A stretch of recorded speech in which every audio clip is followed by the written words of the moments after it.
교회 와서 설교할 수 있게 돼서 참 감사를 드리고요. 저는 우리 세계로 교회라고 하면 저는 세 가지 생각을 합니다. 첫째로는 하나님의 살아계심을 보여주는 교회, 두 번째로는 하나님의 기적을 이루는 교회, 세 번째로는 신앙과 예배의 자유를 위해서 투쟁했던 교회, 이런 생각을 하고 있고, 이렇게 와서 성도님도 배웠고 같이 예배드리게 돼서 기쁘게 생각을 합니다. 우리 사회가 많이 나누어지고 세분화되다 보니까 좀 통합적으로 이해하는 것이 필요해요. 성경도 창세기, 출애굽기, 레위기, 민수기, 신명기 이 5권을 모세오경이라 그러는데 큰 흐름을 아는 것이 도움되기 때문에 오늘 모세오경 전체를 가지고 한번 설교하고 마지막으로 신명기 본문을 가지고 설교를 하려고 합니다. 여러분, 지금은 창세기, 출애굽기, 레위기, 민수기, 신명기 5권이 모세오경이라 그래서 나눠져 있지만 본래는 한 권의 책이었습니다. 여러분, 뭐를 가지고 알 수 있을까요? 창세기 다음에 나오는 책이 출애굽기인데 출애굽기 제일 처음 나오는 단어가 그리고입니다. 레위기에 제일 처음에 나온 단어가 그리고. 그래서 모세오경이 사실은 그리고 한 말로 연결되어 있습니다. 마치 강물이 쭉 흘러가듯이 하나님의 구원 계시가 창세기부터 쭉 연결됐음을 알 수가 있습니다. 그래서 예수님도 누가복음 24장 27절과 44절에 보면 이 모세오경 5권을 별개 책으로 말하지 않고 딱 한 권을 묶어서 말씀하셨어요. 그래서 모세의 책과 모세의 율법과 이렇게 하신 것만 보더라도 원래 한 권의 책이 있음을 알 수가 있습니다. 지금은 인쇄 기술이 많이 발전했기 때문에 이렇게 책을 잘 만들잖아요. 제가 초등학교 다닐 때만 하더라도 성경이 훨씬 더 두꺼웠어요. 인쇄 기술이 발전하니까 아주 짧게 만들면서 크게 만드는데 여러분, 과거에 종이가 발견되기 이전에 성경을 어떻게 기록했을까요? 하기야뭐 옛날에 과거에는 의사를 전달하기 위해서 돌에다 글자를 새겼습니다. 이게 석판이라 그럽니다. 돌에 그다 글자를 세월을 새기는 것은 글자 새기는 것도 힘들지만 이동하기도 힘들고 많은 글자를 새길 수 없었기 때문에 나중에는 토판이라 그래서 진흙에다 글자를 써서 그 진이 마르면 형태가 남아 있습니다. 이것도 부서지기 쉽기 때문에 영원한 방법이 되지 못했습니다. 그러다 나중에 개발된 것이 파피루스라는 것인데 나일강 삼각주 지방에서 나는 갈대 이름이 파피루스는 갈대가 있어요. 그래서 둥치를 잘라가지고 펴서 일부를 가로로 놓고 또 일부를 세로로 놓고 또 가로로 놓고 또 세로로 놓고 압축을 하면 종이가 됩니다. 그게 파피루스예요. 이 파피루스에서 발전된 영어가 페이퍼란 말이 여기서 나온 거 아닙니까?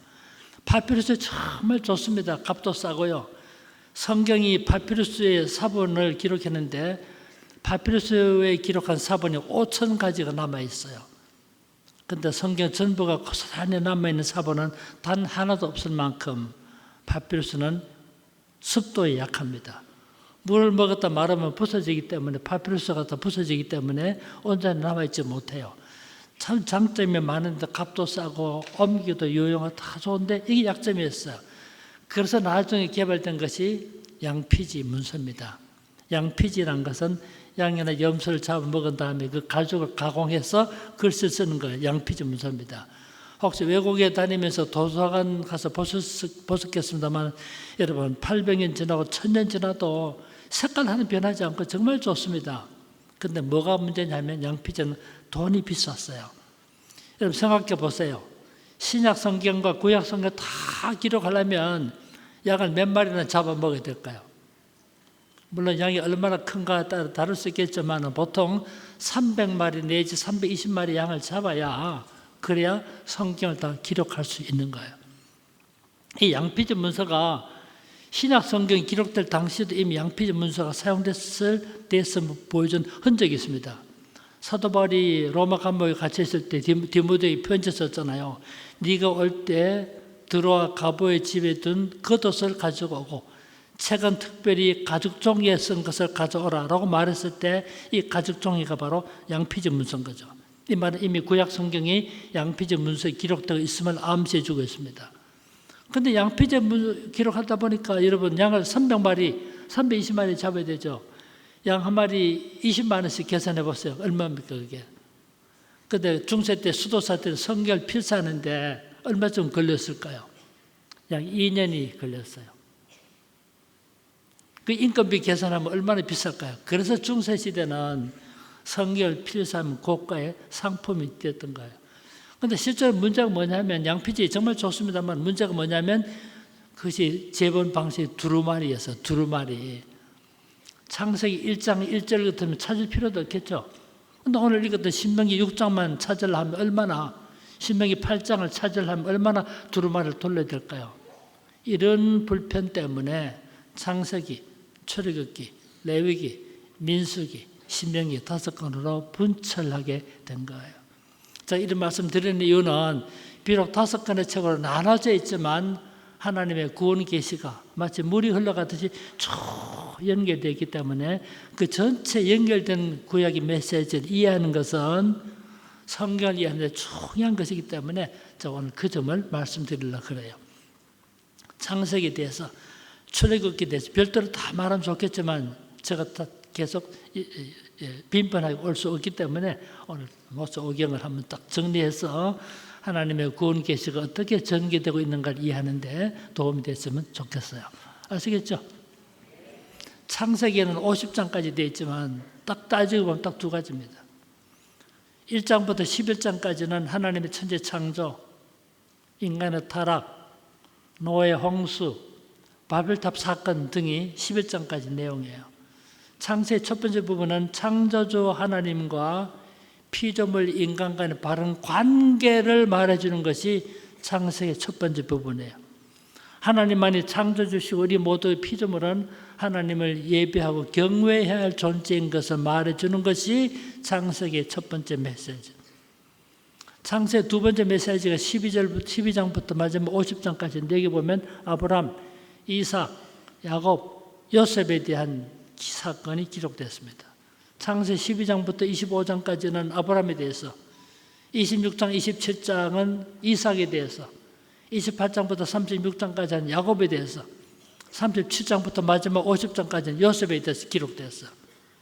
성경 우리 다 읽어보시면 아시겠지만 시대와 상황은 달라도 다 우리들의 이야기예요. 인간의 삶의 이야기입니다.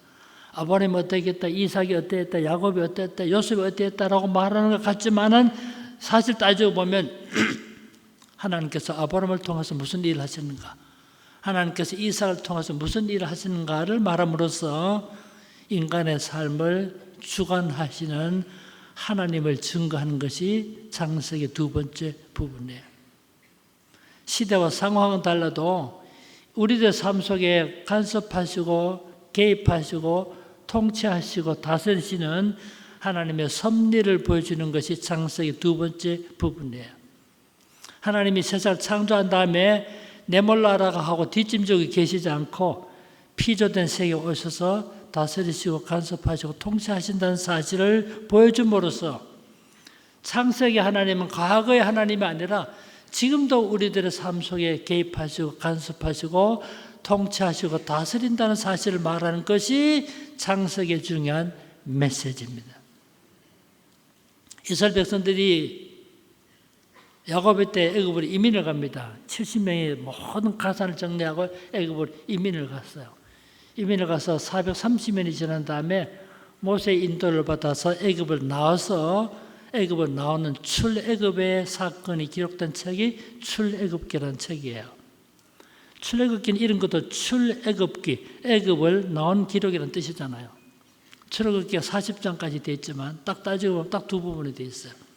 성경에 쭉 기록이 연결되어 있기 때문에 어디서 잘리는가 어디까지 구분되는가 잘 모를 수 있는데 따지고 보면 딱 두 부분으로 구성되어 있어요. 창세기 출애굽기 1장부터 18장까지 첫 번째 부분, 19장부터 마지막 40장까지 두 번째 부분이에요. 출애굽기 첫 번째 부분은 이스라엘 백성들이 애굽을 출발해서 3개월이 지난 다음에 시내 광야까지 온 과정이 기록된 것이 출애굽기 첫 번째 부분이에요. 두 번째 부분은 19장부터 마지막 40장까지인데 이스라엘 백성들이 시내 광야에 도착한 다음에 성막을 세우고 십계명을 받는 여러 가지 계명이 기록된 것이 출애굽기 두 번째 부분이에요. 그런데 이 출애굽기에서 강조하는 총연 한 가지 강조점이 자기 백성을 인도하시는 하나님. 그래서 출애굽기에 제일 많이 나온 단어가 명사가 하나님의 인도라는 단어예요. 오른팔로 인도하시고 저기 가시죠. 하나님의 인도가 많은 것에 대해서 그래서 자기 백성을 인도하시는 하나님을 보여주는 책이 출애굽기라는 책이에요. 여러분 모세가 하나님의 부름을 받는 모세 소명이 출애굽기 3장에 나와요. 이스라엘 백성들이 애굽을 나오는 기록이 출애굽기 14장에 나옵니다. 그래서 3장부터 13장까지 보면 출애굽기에 두 사람이 중심으로 기록되었어. 한 사람은 모세입니다. 하나님께서 모세 보고 뭐라 그럽니까? 네가 네 백성을 구원하라. 그래 했죠. 모세가 어떻게 대답합니까? 나는 못합니다. 하나님께서 모세를 통해서 자기 백성을 구원하라고 그렇게 소명을 주셨는데 모세는 나는 못합니다. 내가 무슨 권위를 가지고 황제 앞에 나가겠습니까? 내가 무슨 권위가 있다고 나가겠습니까? 나는 못합니다. 나는 말 주변에 없어 나는 못합니다. 내 형 아론이 있지 않느냐? 그래도 못. 계속해서 모세는 나는 못합니다. 나는 못합니다. 그래서 하나님께서 내가 너와 함께하고 있다는 사실을 보여주기 위해서 지팡이를 던져서 지팡이에 뱀이 되는 이적을 보여줬음에도 불구하고 나는 못합니다. 3장부터 출애굽기 3장부터 13장까지 보면 두 사람이 나오는데 모세는 나는 못합니다. 또 한 사람이 누구냐면 바로에 대해서 나옵니다. 바로. 출애굽기에 다 바로가 많이 나오는데 사실은 다 같은 바로가 아니에요. 1장 8절의 바로와 1장 11절의 바로가 달라요. 1장 8절에 나오는 바로의 손자가 1장 11절의 바로예요. 6장 넘어가면 또 바로 나오죠. 완전히 다른 바로입니다. 여러분 이스라엘 백성들이 출애굽할 당시에 바로의 나이가 20세였어요. 그런데 바로에 대해서 성경에 두 가지 우리 성경에 두 가지 표현이 나옵니다. 바로는 완악하였다. 바로는 완강하였다. 실제 히브리어 단어가 달라요. 바로에 대해서 뭐라고 말합니까? 완악하고 완강했기 때문에 이스라엘 백성들을 놓아주지 않았어. 마지막 10번째 재앙을 경험하고 할 수는 내주지만 결국은 모세는 못한다 그랬죠. 바로 놓아주지 않았죠. 누가 자기 백성을 인도했을까요? 하나님 하신 일을 그렇게 설명하고 있는 것입니다. 출애굽기의 총명한 가르침은 자기 백성을 인도하시는 하나님을 보여줌으로써 출애굽기 하나님은 과거의 하나님만이 아니라 지금도 살아계셔서 자기 백성을 인도하시는 분이라는 점을 강조해 주는 책이 출애굽기라는 책이에요. 그 다음 책이 레위기인데요. 이스라엘 백성들이 시내 광야에 도착한 다음에 1년 동안 체류해요. 이동하지 않고 1년 동안 체류할 때 그때 하나님께로부터 받은 율례가 기록된 책이 레위기라는 책입니다. 그리고 해가 바뀌면 성경을 읽겠다고 마음먹고 창세기 읽고 출애굽기 읽고 그 다음 레위기 읽죠. 근데 레위기 읽으려고 그러면 너무 어려서 못 읽습니다. 레위기를 포기한 일이 얼마나 많아요. 사실 제가 그렇습니다. 학생 때 해가 바뀌었으니까 금연에 성경 한 권 다 봐야 되겠다 마음먹고 창세기 읽고 출애굽기 읽고 레위기 읽으려 하면 무슨 말인지 몰라서 이해를 못해서 레위기가 산을 넘지 못한 일이 저도 여러 번 있었어요. 그래서 사람들이 레위기를 내위기라고 말하기도 해요. 어렵지만 사실 레위기는 딱 따지면 딱 두 가지입니다. 딱 두 가지. 설명을 드리면 책을 보실 때 훨씬 쉬울 겁니다. 레위기가 딱 두 가지만. 첫 번째, 죄인인 인간이 어떻게 하나님께로 나갈 것인가. 두 번째, 하나님께로 나가는 우리가 어떻게 하나님과 교제할 것인가. 딱 두 가지예요. 레위기 첫 번째, 레위기 27장까지 되어 있는데요. 첫 번째 부분이 죄인인 인간이 어떻게 하나님께로 나갈 수 있을 것인가. 이 점을 말하는 거예요. 여러분 생각해 보세요. 죄인인 인간이 어떻게 하나님께로 나갈 수 있을까요? 우리들의 범죄 때문에 하나님과 우리 사이에 통로가 막혀 있어요. 그래서 뭐가 필요합니까? 그래서 희생 제물이 필요한 거예요. 그래서 레위기 책 앞에 보면 번제의 규례는 이러하니라 하면서 번제, 소제, 속건제, 화목제 등 5가지 제사 제도가 기록되어 있는 것입니다.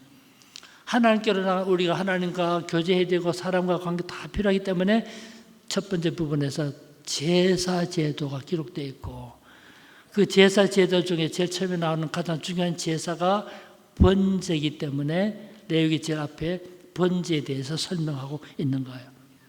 이 제사 제도는 죄인인 인간이 하나님께로 나간 길을, 통로를 보여주고 있는 겁니다. 희생제물을 완전히 불에 태웁니다. 그래서 그 향기가 위로 올라가게 만든 제사가 번제입니다. 젊은 사람 한문을 모르기 때문에 잘 모르더라고요. 여러분, 번제할 때 번자가 무슨 번자입니까? 태울 번, 구울 번자입니다. 희생제물을 완전히 태워서 그 향기가 위로 올라가게 만든 제사가 번제인데, 이 제사는 결국은 우리를 위한 온전한 희생제물이 돼서 예수님의 대속의 사건을 레위기에서 미리 보여주고 있는 거예요. 완전히 태운단 말은 완전한 헌신을 의미하는데, 예수님은 우리를 위한 완전한 온전한 희생제물이 되셨는데 그것을 먼 발치에서 미리 보여주고 있는 것입니다. 요즘 젊은 사람 한문을 모른다고 저 중앙도에 있는 어떤 음식점에 주인이 매일 식당에 사자성어를 걸었다면서, 사자성어를. 근데 그날 사자성어가 새옹지마였어요. 새옹지마. 경계새, 늙은이 옹, 갈지, 말마. 새옹지마. 근데 그날 대학생 두 사람이, 남녀 청년이 음식점 식사로 갔어. 가서 보니까 그날 사자성어가 새옹지마인데 앞에 두 자는 어려서 모르겠는데 뒤에는 갈지 말만이니까 뒤에는 지만 알겠는데 앞에 두 자 몰라가지고 여학생이 남자친구 물어. 오빠 저 앞에 두 자 무슨 글자? 그러니까 남자친구가 자기가 쳐다보니까 지만은 알겠는데 앞에 두 자 몰라가지고 모른다면 될 텐데 저거 뒤에는 지마니까 남기지 마. 그러나 안 남기고 다 먹었답니다. 하기야 요즘에 심지어 대학생들도 잘 못하는 한문은 큰일 났어요. 유비무한이 뭐냐 물었더니 유비무한. 이 유비무한, 우리는 다 알잖아. 유비무한. 있을 줄 알았던가 봐. 유비무한이 물었더니 유비무한. 비가 오네, 환자가 안 오네. 뭐 이렇게 이해하더라는 거예요. 번제를 할 때 번제는 태울 번, 구울 번제. 이 희생 제물을 통해서 죄인인 인간이 어떻게 하나님께로 나갈 것인가를 보여준 거예요. 그러니까 레위기 첫 번째 부분은 죄인인 인간이 어떻게 하나님께로 나갈 것인가 보여준 거예요. 그걸 말하기 위해서 여러 가지 제사 제도를 설명하고 있는 것입니다. 레위기 두 번째 부분은 하나님께로 나가는 우리가 어떻게 하나님과 교제할 것인가, 이걸 말하고 있습니다. 여러분, 하나님과 교제하는 것이 무엇입니까? 어떻게 하면 하나님과 교제할 수 있을까요? 여러분, 기도 생활 열심히 하고 기도를 통해서 하나님과 만나고 정말 소중한 하나님과 교제해요. 그래서 우리는 기도 생활에 힘을 써야 합니다. 성경 읽고 묵상하고 하나님의 말씀이 선포될 때 설교 말씀에 경청하고 정말 하나님과 교제해요. 말씀과 기도는 하나님과 교제하는 중요한 방법이에요. 그런데 이것보다 더 중요한 한 가지가 있는데 그것이 바로 말씀대로 사는 겁니다. 하나님과 교제하는 방식은 말씀대로 사는 거예요. 그런 사람 없겠지만 기도 열심히 한다고 하면서도 말씀대로 살지 않으면 그것은 하나님과 교제한다고 볼 수 없어요. 성경 많이 읽는다고 하면서도 그 말씀대로 순종하지 않으면 그것은 하나님과 교제한다고 볼 수 없어요. 하나님과 교제는 말씀대로 사는 거예요. 그래서 레위기 두 번째 부분에 보면 이제는 가나안 땅에 들어가서 이렇게 사십시오라는 여러 가지 규례가 기록되어 있습니다. 그래서 레위기 보면 가나안 땅에 들어가 살 때 이렇게 사십시오. 23장에 보면 안식일 제도, 안식년 제도, 25장에 보면 신년 제도, 다 여러 가지 제도 기록됐어요. 레위기 19장에 보면 가나안 땅에 들어가 살 때 농사 질 때 다 걷어가지 말고 일부러 남겨둬라. 여러 가지 규례가 기록됐어요. 레위기에 기록된 그 규례들은 그 규정도 기록한 것은 이렇게 사십시오라는 삶의 지침인데 따지고 보면 그것도 두 가지예요. 적극적으로 하라라고는 지시명령과 하지 말라는 금지명령이 섞여 있습니다. 그래서 레위기 두 번째 부분은 가나안 땅에 들어가서 이렇게 사십시오라고 말하고 있는 이것은 그렇게 사는 것이 하나님과 교제하는 것이기 때문에 그렇게 말하고 있는 거예요. 그런데 레위기를 읽으면서 혹은 신명기 마찬가지면 읽으시면서 하나님 무서운 하나님이다. 책망하신 하나님이다. 징벌하신 하나님이다. 심판하는 하나님이시다 라고 생각되기 쉽지만 조금만 주의를 기울여보면 레위기를 비롯한 성경이 기록된 규례는 따지고 보면 함께 살아가기 위한 삶에 필요한 규례들이고 약자 보호법이에요. 이제 말씀드렸잖아요. 레위기 19장, 신명기 23장 등에 보면 너희들 가나안 땅에 들어가 살 때 농사 지을 때 모든 추수를 다 걷어가지 말고 일부를 남겨두라 그랬죠. 포도원의 과실을 딸 때도 다 따지 말고 일부를 남겨두라. 왜 그렇게 했습니까? 토지를 소유하지 못한 사람도 추수의 기쁨에 동참하게 하기 위해서, 가수원을 갖지 못한 사람도, 포도원이 없는 사람도 포도의 추수의 기쁨에 동참하기 위해서 과실을 다 따지 말고 일부를 남겨두라 그렇습니다. 그것은 고아나 가부나 나그네나 타국인들도 살아가게 하기 위한 하나님의 사랑의 마음이 나타내는 거죠. 약자 보호법이에요. 내가 사람을 죽일 의도가 전혀 없었습니다. 전혀 그 사람 죽일 악의도 없었고 죽일 의도 전혀 없었는데 산에 가서 나무를 패다가 그만 도끼날에 날아가가지고 의도하지 않았는 어떤 사람이 죽었다고 가정해 보면 이것은 나의 의지가 없는 실수를 위한 죽음이기 때문에 내가 면책받을 뜻이 있는 거예요. 그래서 하나님께서 요단강 동편과 서편에 도피성을 만들게 하시고 그 도피성에 피하는 사람이 보호받을 수 있게 길을 열어주신 것입니다. 약자 보호법이에요. 여러 가지 다 살펴볼 수 있지만 따져보면 하나님의 사랑이 숨어 있는 거죠. 레위기는 딱 두 가지입니다. 첫째, 죄 있는 인간이 어떻게 하나님께로 나갈 것인가. 둘째, 하나님께로 나가는 우리가 어떻게 하나님과 교제할 것인가를 말하는 것이 레위기라는 책의 좋은 가르침이고, 그것이 너무나 소중하기 때문에 신약 성경에서 구약 성경책을 인용할 때 신약 성경에서 기록되었으되 라는 부분은 구약을 인용한 것인데, 구약 성경 중에서 신약이 가장 많이 인용된 두 권의 책이 한 권이 레위기, 또 한 권이 신명기예요. 레위기는 간단합니다. 죄 있는 인간이 어떻게 하나님께로 나갈 것인가. 두 번째, 하나님께로 나가는 우리가 어떻게 하나님과 교제할 것인가를 말하는 것이 레위기의 중요한 가르침입니다. 그 다음 나온 책이 민수기라는 책입니다. 민수기. 흥미롭지 않습니까? 저는 학생 때 성경을 읽으면서 민수기 무슨 말인가 잘 몰랐습니다. 인수기, 영수기 하듯이 민수기인가 이런 생각도 한 적이 있었어요. 민수기, 백성들의 수에 관한 기록이라는 뜻입니다. 때로는 영어가 좀 쉬울 수가 있습니다. 민수기 영어 책 제목이 Numbers, 수들 이런 뜻이었어요. 제가 의문을 가졌습니다. 왜 이 책 제목이 백성들의 수에 관한 기록 이런 점에 붙었을까요? 민수기라는 책은 이스라엘 백성들이 시내 광야까지 왔잖아요. 시내 광야 와서 1년 동안 체류했지요. 체류한 다음에 다시 여행을 출발해서 민수기 보면 여행을 출발해서 38년이 지난 다음에 모압 평지 도착해요. 그 민수기라는 책은 시내 광야를 출발한 이후 38년이 지난 다음에 모압 평지에 도착하는 이 38년의 역사가 기록된 책이 민수기라는 책이에요. 그런데 왜 이 책 제목에 민수기라 부르게 되냐면 이스라엘 백성들이 시내 광야를 출발할 때 인구조사 한번 했어요. 38년 지난 다음에 모압 평지 와서 두 번째 인구조사해요. 두 차례 인구조사가 기록되기 때문에 이 책을 민수기라고 부르게 된 거예요. 그런데 많은 분들이 이 인구조사 자체에 대해서 문제를 관심을 기울이지 않더라고요. 그렇지 않습니다. 민수기에는 책 제목이 민수기이기도 하지만 인구조사가 중요한 의미가 있어요. 그 점을 말씀드리면서 민수기의 핵심적인 메시지가 무엇인가를 말씀드리겠어요. 이스라엘 백성들이 시내 광야를 출발할 때 인구조사했어요. 그 민수기 1장에 나와요. 집에 가서 한번 해보십시오.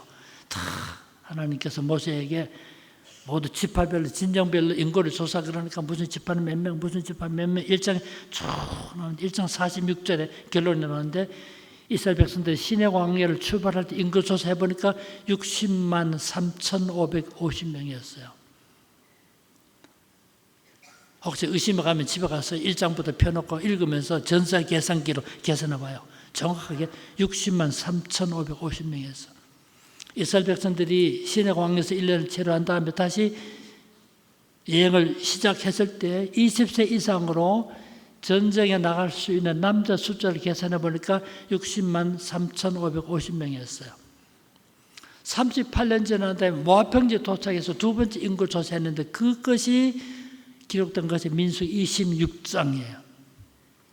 민수기 26장은 민수기 1장과 똑같은 문맥으로 종족별로 지파별로 인구조사 쭉 나옵니다. 무슨 지파 몇 명 쭉 나옵니다. 조사해보니까 60만 1,730명이었어요.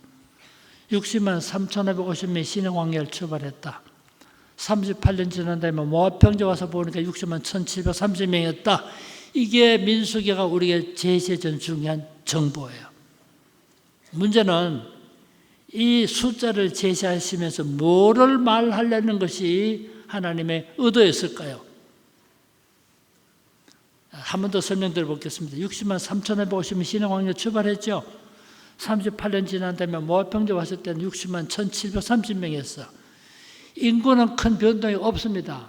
그런데 중요한 것이 뭐냐면 민수기 26장에 보면 52절, 53절, 54쭉 보면 뭐가 나오냐면 이 중요한 내용인데 60만 3,550명 시내 광야 출발했잖아요. 다 죽었어. 두 사람만 살아남았어요. 60만 3,550명이 약속의 땅을 향해서 출발했지만 광야에서 다 죽고 두 사람만 살아남아가지고 두 번째 계수인 60만 1,730명 속에 포함됐어요. 이게 민수기가 우리에게 주시는 정보의 전부예요. 다 죽었는데 어떻게 여호수아 갈렙만은 살아남아서 두 번째 카운팅, 두 번째 계수조에 포함되고 전국적으로 가나안 땅에 들어갈 수 있었을까요? 라고 묻는 우리들에게 해답으로 주어진 본문이 민수기 13장과 14장이에요. 그래서 민수기 13장과 14장은 민수기 딱 중간 부분인데 민수기를 해석하는 열쇠와 같은 본문, 아주 중요한 본문. 유치부 때부터 공부해 왔지만 핵심은 이것입니다. 여러분, 민수기 13장에 보면 각 지파에 두령된 대표 12명을 뽑아서 가나안 땅을 정탐했습니다. 두 사람이 가나안 땅을 정탐하고 돌아와서 보고했던 내용이 13장 25절에 나와요. 가서 보니까 정말 가나안 땅은 비옥한 땅이고 젖가꿀이 흐르는 땅입니다. 그런데 가서 보니까 성읍은 견고하고 그 토착민들의 체격이 얼마나 큰지 우리는 우리 스스로 보기도 메뚜기에 지나지 않는데 어떻게 그 땅을 차지합니까? 모든 걸 포기하고 다시 애굽으로 종된 삶으로 돌아갑시다. 그때 백성들의 반응이 14장 1절에 나와요. 우리 잘 알지만 10사람의 정탐군, 12사람의 정탐군 중에 10사람은 도저히 그 땅을 차지할 수 없으니까 모든 걸 포기하고 애굽으로 돌아갑시다. 그렇게 말했고 그 10사람의 주장에 공명히 했던 사람, 동조했던 사람, 찬동했던 사람은 다 죽었어요. 그런데 여호수아 갈렙 말은 능히 우리가 그 땅을 차지할 수 있습니다. 지금 당장 올라가서 그 땅을 취합시다. 그렇게 했던 여호수아 갈렙만이 살아남았고 약속의 땅인 가나안 땅에 들어가게 된 거예요. 우리가 풀어야 될 중요한 숙제는 12사람이 똑같이 다니면서 며칠 동안 정탐했나요? 며칠 동안 정탐했습니까? 다 아시지만 대답 안 하시고 계시는 걸 제가 알고 있습니다. 얼마 동안 정탐했어요? 잘 모를 땐 여러 날 동안 하면 됩니다. 40일 동안 정탐했죠. 그 당시 가나안 땅은 지금의 경상남도보다 적어요. 그런데 12사람이 40일 동안 다니면 다 정탐했어요. 여호수아 갈렙도 똑같이 보았는데 다수인 10사람은 도저히 이길 수 없다. 가나안 땅에 가보니까 철저 무기가 있다. 병거가 있다. 체격이 우리보다 훨씬 크기 때문에 우리 스스로 보기도 메뚜기 지나지 않는데 우리가 어떻게 이긴단 말입니까? 부정적인 보고를 했는데 여호수아 갈렙은 어떻게 무엇을 보았길래 남들이 보지 못한 무엇을 보았길래 이길 수 있다고 보고했을까요? 이게 민수기가 보여주는 중요한 메시지예요. 여호수아 갈렙은 세 가지, 다른 사람이 보지 못한 세 가지를 보았어요. 첫째, 하나님은 우리와 함께 한다는 사실. 민수기 14장 6절에 나와요. 6절에서 9절사예요. 인간적인 눈으로 볼 때는 도저히 이길 수 없는, 극복할 수 없는 그 환경이었지만 하나님이 우리와 함께 한다는 그 확신 때문에 그 땅을 능히 취할 수 있다고 본 거예요. 두 번째, 과거에 우리를 인도해 오신 하나님은 앞으로도 우리를 인도할 것이라는 확신이 있었기 때문에 이스라엘 백성들이 애굽을 떠난 이후에 많은 이적과 기사를 경험했어요.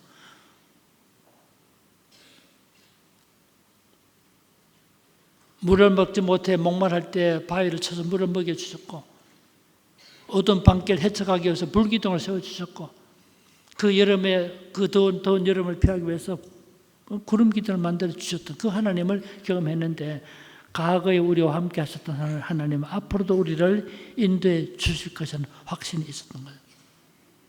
세 번째, 가나안 땅을 이미 이스라엘 백성들이 주시겠다 약속했기 때문에 하나님의 약속은 파기될 수 없는 약속이라는 그 믿음이 있었기 때문에, 여호수아 갈렙이 가졌던 확신의 근거는 적극적인 사고, 심리적인 어떤 것이 아니라 분명한 역사적 사실에 근거하고 있어요.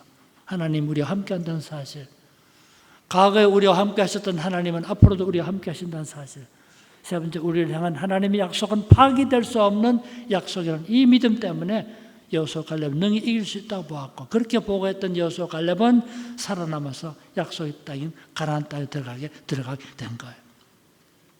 그래서 민수기가 강조한 중요한 강조점은 약속을 믿는 믿음을 강조한 책이 민수기라는 책이에요. 따져보면 창세기부터 자기 백성을 인도해 가시는 하나님의 역사가 쭉 물 흐르듯이 연결되어 있음을 보게 됩니다. 약속을 믿는 믿음을 강조하는 책이 민수기고, 그 점을 강조하기 위해서 두 차례 인구조사와 인구조사 결과를 밝혀주고 있는 거예요.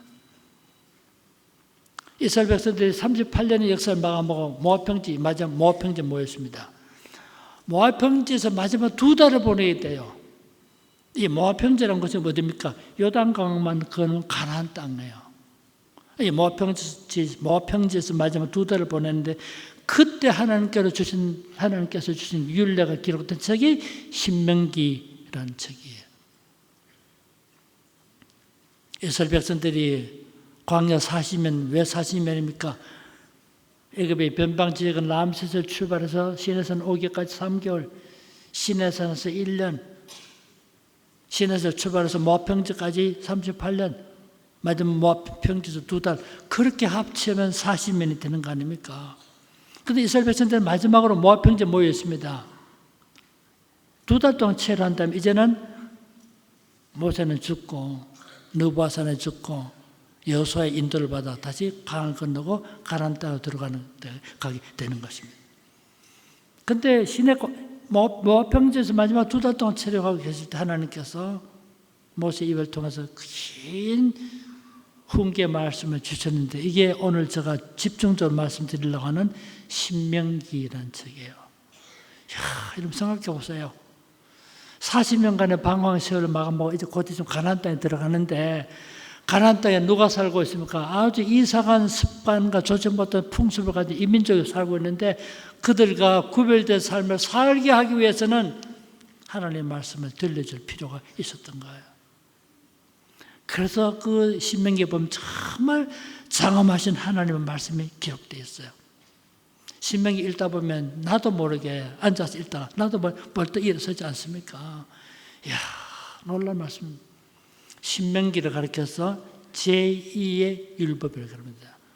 영어로 신명기 드우테로노미인데, 드우테로노미라는 말은 두 번째 율법이라는 뜻인데, 왜 그런 이름이 붙게 됐냐면, 여러분 60만 3,550명 신의 광야를 출발했지만 다 죽었잖아요. 지금 모이는 60만 1,730명은 광야에서 태어난 제2세대 사람들인데, 이 사람들은 레위기에 기록된 율법의 말씀을 듣지 못하기 때문에 또다시 율법의 말씀을 들려줄 필요가 있었던 거예요. 그래서 신명기 보면 하나님의 율법의 말씀을 전파하면서 제2의 율법이라고 부르게 된 거예요. 한문으로 신명기 할 때 신자가 무슨 신자입니까? 많은 분들이 하나님을 뜻하는 신자라 하는데 그렇지 않습니다. 신명기가 하나님의 명령이 기록된 것은 사실이지만 신명기 신자 한문으로 하나님을 뜻한 신이 아니고 거듭신, 신고합니다 할 때 거듭신자, 거듭이라는 두 번째는 뜻인데 레위기의 율법을 들었던 사람들은 광야에서 다 죽었기 때문에 율법을 또다시 설명해 줄 필요가 있었기 때문에 신명기가 이 신자예요. 신명기가 여러분 34장까지 되어 있지만 따지고 보면 딱 세 부분으로 구성되어 있어요. 첫 번째 부분이 1장부터 4장까지. 1장부터 4장까지 보면 이스라엘 백성들이 신의 광야를 출발해서 어디를 거치고 어디를 거쳐서 어떻게 지금 모여있는 모압 평지까지 오게 됐던가를 설명하는 부분이 4장까지 내용이에요. 조금 고상하게 말하면 역사적 회고입니다. 5장부터 27장 두 번째 부분이에요. 5장부터 27장까지 보면 진짜 하나님의 율법을 또다시 설명하고 있어요. 위로 하나님을 바라보게 하시고 야 가나안 땅에 들어가 이렇게 살아라 하시면서 다 이런 훈계 말씀 기록되었어요. 신명기 세 번째 부분이 28장부터 마지막 34장까지인데 이제는 율법의 말씀을 전해 받았으니까 가나안 땅에 들어가서 순종하는 삶을 사십시오. 그게 신명기 세 번째 부분이에요. 그래서 28장에 보면 너희가 하나님 말씀을 쫓아 순종하고 좌로는 우로는 치우치지 않고 말씀도 살게만 하면 나가도 복을 받고 들어가도 복을 받고 강주려도 복을 받고 기억나시죠? 같은 말씀을 그렇게 반복하시면서 순종을 강조하고 있는 거예요. 신명기를 이야기 좋게 말하면 첫째는 역사적 회고, 두 번째는 현재의 성찰, 세 번째 가나안 땅에 들어가서 이렇게 사십시오. 미래의 전망. 이렇게 말해도 혹시 기억이 안 날 분이 있었기 때문에 제가 쉽게 말해보면 신명기는 세 가지. 첫째, 뒤를 돌아보라. 역사적 회고. 둘째, 위를 쳐다보라. 셋째, 앞을 내다보라. 이렇게 정리할 수 있는 책이 신명기라는 책이에요. 그런데 이 세 가지 내용을 완전히 다 함축적으로 표현하고 있는 본문을 오늘 읽었던 신명기 8장이에요. 저는 개인적으로 신명기 8장 오늘 본문에 신명기 전체를 함축하고 있는 핵심적인 메시지가 나타나 있는 거죠. 신명기 8장 1절에 보면 내가 오늘 명하는 모든 명령을 너희는 지켜 행하라. 이게 핵심입니다. 신명기 주제예요. 내가 오늘 명하는 모든 명령을 너희는 지켜 행하라. 그러면 너희가 살고 번성하고 여호와께서 너희에게 조상들이 맹세하신 땅에 들어가서 그것을 차지하리라. 같은 말씀이 신명기에 여러 번 반복되고 있어요. 보시면 아시겠습니다만은 신명기 보면 여러 차례 반복되고 있어요. 신명기 11장 18절, 22장 28절, 17장 12절 이하 똑같은 핵심이 겁니다. 가나안 땅에 들어가서 오늘 지금 명하는 이 명령을 너희가 지켜 행하기만 하면 하나님께서 너에게 복을 주시겠다. 그래서 신명기의 강조한 핵심이 순종을 강조하는 책이에요. 왜 우리가 순종 못합니까? 순종하지 못한 이유가 믿음이 없기 때문에 순종 못해. 그래서 민수기에서 믿음을 강조한 다음에 신명기에서 순종을 강조하고 있는 거예요. 8장 1절의 말씀은 거듭 반복되어 있는데 8장 1절에 대전제를 말한 다음에 2절 이하 보면 세 가지를 말하고 있는데 지난 40년 동안에 광야 생활이 무슨 의미가 있는가를 해석하고 있습니다. 첫 번째가 2절 봅시다. 2절, 8장 2절. 내 하나님 여호와께서 이 40년 동안에 내게 광야길을 걷게 하신 것을 뭐라고요? 기억하라. 첫 번째 강조점은 기억하라. 여러분, 신명기에서 가장 많이 나오는 단어가 기억하란다. 지난 40년을 기억하라. 뒤돌아보면 실패와 좌절의 역사였고 좀 잊어버리고 싶은 역사인데 왜 하나님은 지난 40년을 기억하라 하셨을까요? 우리들 삶의 여정도 뒤돌아보면 다 잊어버리고 싶은 일이 얼마나 많아요. 그런데 왜 하나님은 이스라엘 백성들에게 지난 40년을 기억하라라고 말했을까요? 여기에도 두 가지 뜻이 있어요. 첫 번째로는 하나님이 자기 백성을 어떻게 선하게 인도해 오셨던가를 하나님의 선하신 인도를 잊지 않게 하기 위해서. 두 번째, 하나님의 선하신 인도에도 불구하고 우리가 얼마나 불순종해 왔던 것을 깨닫게 하기 위해서. 그렇게 해서 가나안 땅에 들어가서는 순종하는 삶을 살 수 있게 하기 위한 것이었습니다. 하나님 우리를 선하게 인도해 오셨음에도 불구하고 우리가 얼마나 불순종해 왔던가를 회상시킴으로써 순종하는 삶을 결단하게 하기 위해서 기억하라고 하신 것입니다. 이스라엘 백성들이 나중에 가나안 땅에 들어가면 뭐를 지셨습니까? 가서 할례를 받으라 하셨죠. 왜 그렇게 했을까요? 이스라엘 백성들이 가나안 땅에 들어가서 이제 유월절을 지키라 하셨죠. 왜 그렇게 했었을까요? 다 따지고 보면 기억하게 하는 것입니다. 우리 교회에서 1년에 몇 차례 성찬식을 합니다. 여러분, 성찬식을 하는 중요한 이유가 뭘까요? 성찬식을 할 때 성찬식의 말씀이 한문으로 성찬식사입니다. 이때 사가 음식을 말하지 않고 식사, 말씀사. 성찬식의 말씀이 뭡니까? 이것을 가지고 나를 뭐라고요? 이것을 통해 나를 우리말 성경에 기념하나 되어 있죠. Do remembrance of me. 영어로는 나를 기억하는 뜻이죠. 성찬식은 우리를 위해서 대속적인 죽음을 죽으신 주님의 희생적인 죽음을 기억하는 예식이에요. 이따 분주하게 살다 보면 늘 하나님의 은혜를 감사하고 살아야 함에도 불구하고 그것을 잊고 사는 우리들에게 감사하고 하나님의 대속적인 죽음을 잊지 않게 하기 위한 그 예식이 성찬 예식이에요. 그래서 이것을 통해서 나를 기념하라, 기억하라고 말하고 있는 거예요.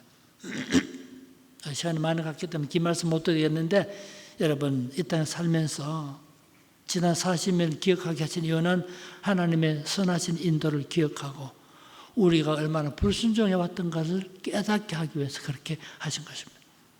두 번째, 8장 2절에 보면 지난 40년 동안 광야 길을 걷게 하신 것을 기억하라 하신 다음에 이는 낮추시며 너를 시험하사 내 마음이 어떠한지 그 명령을 지키는지 지키지 않는지 알려 하심이니라. 두 번째는 지난 40년이 무슨 의미가 있을까요? 지난 40년이 무슨 의미가 있었을까요? 실제로 여러분 이스라엘 백성들이 애굽을 떠나가지고 약속했던 가나안 땅까지 가는데 직선 거리로 말하면 40일이면 갈 수 있어. 40일이면 갈 수 있는 거리인데 여러분 40년을 헤매게 한 거예요. 한번 생각해 보세요. 40일이면 들어갈 수 있는 거리를 40년을 헤매게 한 것이 무슨 뜻이 있을까요?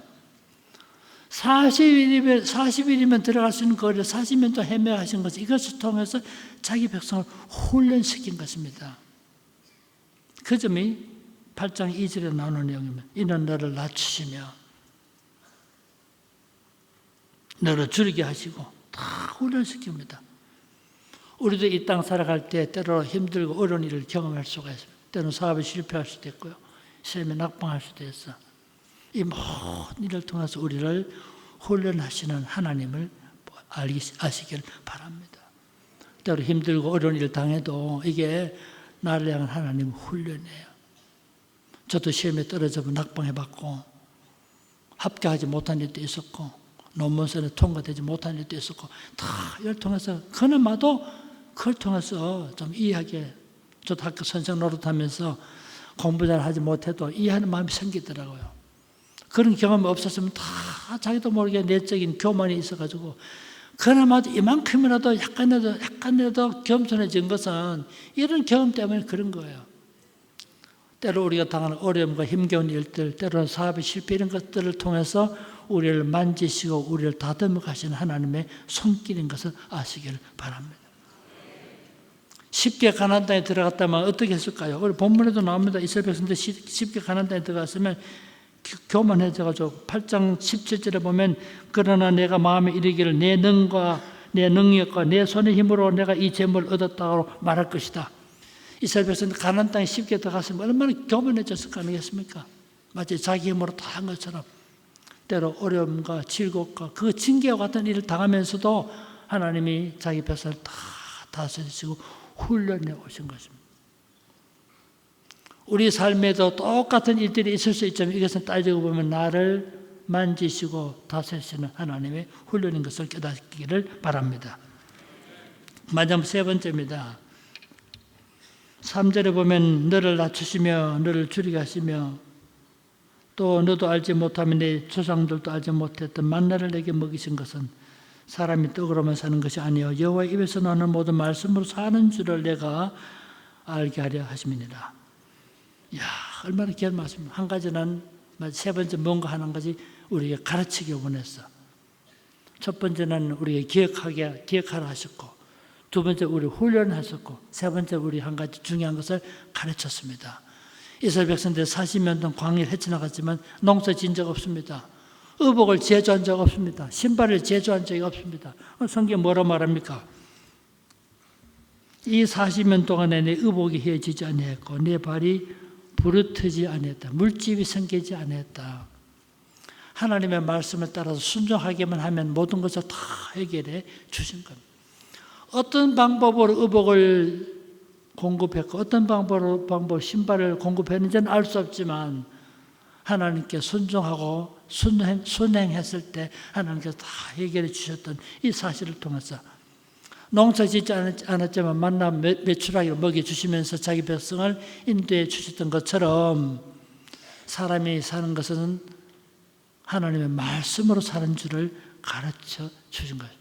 한마디로 말하면 순종을 강조하고 있는 거예요. 결국 모세 오경은 뭡니까? 자기 백성을 인도하신 하나님을 쭉 보여주고 자기 백성을 어떻게 인도해 가셨던 걸 보여주고 또 한 가지는 하나님의 인도를 따라 순종할 때 하나님께서 모든 것을 후해 주시는 분임을 설명하는 것이 모세 오경의 핵심적인 메시지예요. 이 땅을 살아갈 때 때로 힘들고 어려운 일도 당하고 때로는 시험에 낙방하고 때로 사업에 실패하고 낭만 나눌 수 없는 고난의 심연을 통과할지라도 낭망치 않을 수 있는 근거는 첫째 하나님은 우리와 함께 하신다는 사실, 둘째 과거에 함께 하셨던 하나님은 앞으로도 함께 하신다는 사실, 세 번째 우리를 향하신 하나님의 약속은 파기될 수 없는 약속이라는 이 믿음을 갖고 늘 순종하는 삶을 사시는 우리 모든 성도가 되시기를 주님의 이름으로 축원합니다. 기도합시다.